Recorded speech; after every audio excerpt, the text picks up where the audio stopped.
JaMychal Green in their rotation. I'm not sure that he will be a starter for the Denver Nuggets, but again, it was a nice add at 2 years, $15 million. So I will give you that. They are now, the Nuggets, a 4-point favorite over the Clippers on Christmas, I guess you'd say night. It's going to be later. Can we get some dew? Yeah, I got due right now. Oh, you got the Clippers? Oh, yeah, I got the Clippers. Okay, I got the Clippers. Thank you very much. Okay, now back to your Lakers. And I loved it that LeBron is doing a podcast, the Road Trippin' Podcast. Yeah. And he is sipping tequila while he's doing it. And I'm just, you know what? He is celebrated so hard in this very brief, this abbreviated offseason. Is he still going to be hungover on Christmas Day? I don't know. I hope not. Because between wine and tequila, boy, he's going to the hard stuff. During the podcast, they said, I read this, that he was sipping tequila. Okay, well, Skipper, you make it seem like he was chugging it. Well, I don't know. I didn't watch it. I saw the clips of it. Nice, I read all about what he chill. Okay, so his contention was, we got better because we got younger. Right. I'll give you that. He said, we got a 27-year-old point guard, and we got a 27-year-old sixth man of the year. Right. Yeah, you did. You got younger, but you got way dicier in your locker room because we have already talked about, and you have already acknowledged Dennis Schroeder's comments of 2 days ago. Yes. I hold them right here in my hand. Yeah, they are just scathing and shocking because he says this bench stuff I'm done with. I want to be a starter, and I should be the starting point guard for the Lakers. Last time I checked, that position belonged to the king.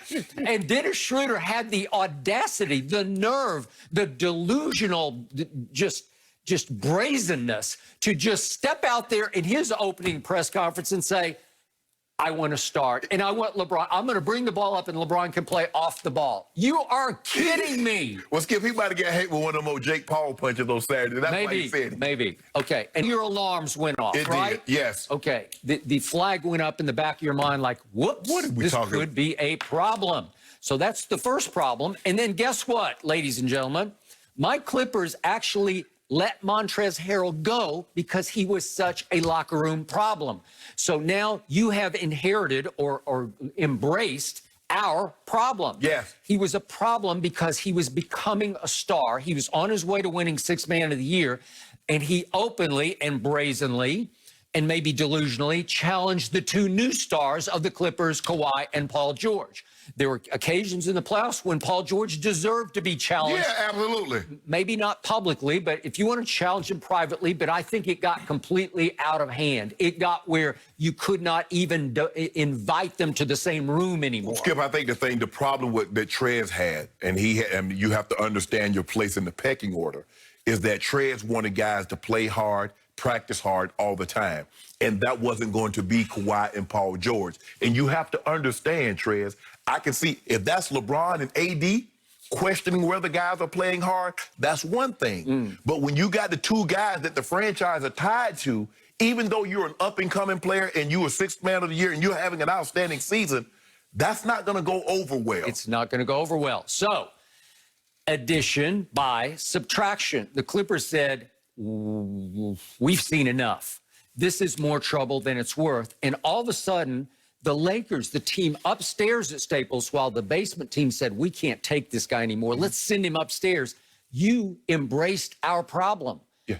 Good luck with that, because guess what happens when you win Sixth Man of the Year and you have an ego as big as Montrezl's, and he can usually back it up. You come try to get that money because he knows he's free going to be up in a contract year. All of a sudden, the Sixth Man of the Year wants to be the Third Man of the Year, and maybe even the Second Man of the Year, because he's going to start challenging LeBron and Anthony Davis to be tougher, be mentally tougher. Come on, you guys. You're choking. You know, here's the difference is because Trez realized that the two superstars on his team has never been leaders.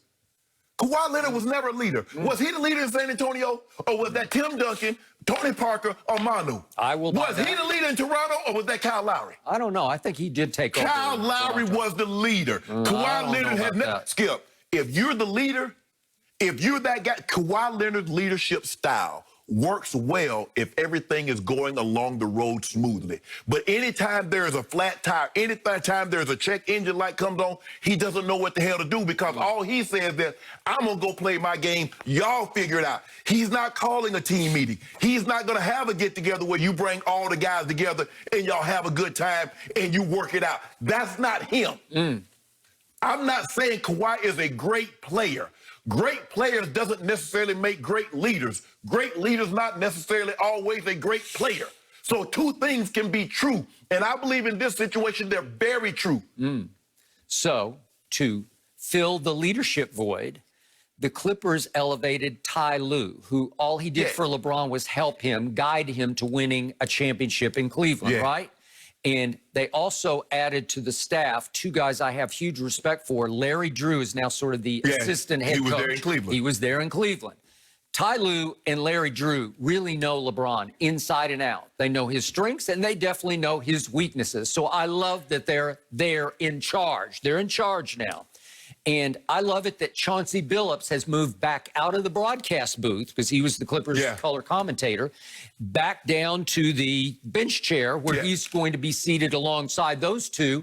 Mr. Big Shot is now going to be helping teach these guys how to win basketball games. And I love that coaching staff. Yeah, I love it too. But you remember what LeBron did when Chauncey, my dog, straight out of Washington High School in Denver. Yes, he is. But Skip, on Parker Road. Let me ask you this, Skip. You keep saying all these guys know. Was Tyronn Lue at the Clippers last year? Yeah, he was sitting in the assistant's chair. So couldn't he tell and Doc? Look, I love Doc Rivers, and Doc is going to do not good things, but great things in Philadelphia with Embiid and Ben Simmons. Okay.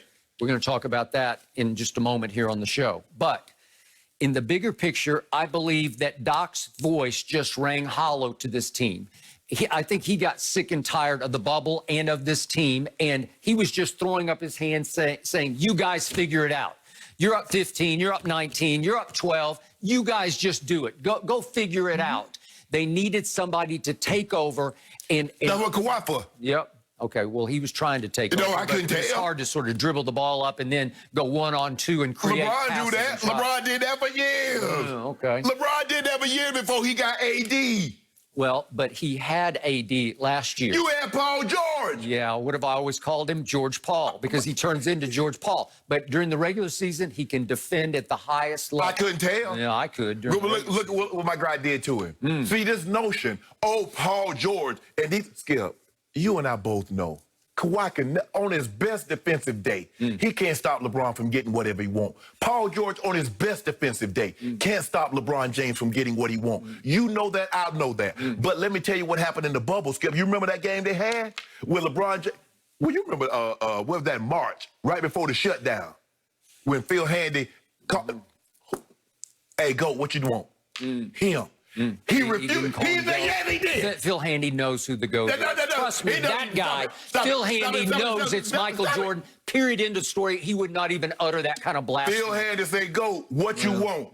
Him. He refused to address him by name, but you knew who him was. And what did he do?